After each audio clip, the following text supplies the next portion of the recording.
Hello and welcome to our video on WordPress error solving tutorials for creators. In this video, we'll be discussing about using $this when not an object context error, which is very common. Every WordPress developer must have confronted this error.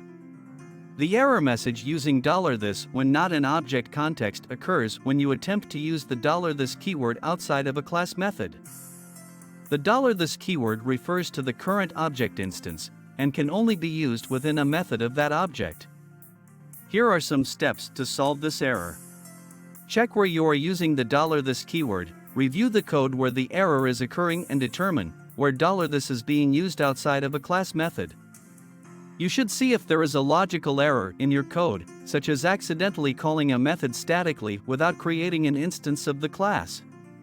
Make sure you are inside a class method. If you are attempting to use $this outside of a class method, move the code into a method of the class. This will ensure that you are in an object context where $this has meaning.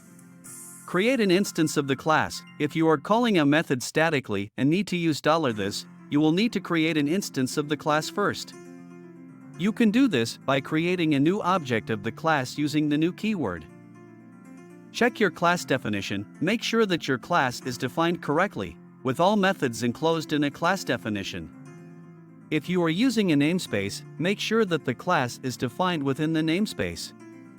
By following these steps, you should be able to solve the using $this when not an object context error and ensure that your code is working as expected. If you think this video is helpful, please subscribe to our channel for more videos on WordPress errors.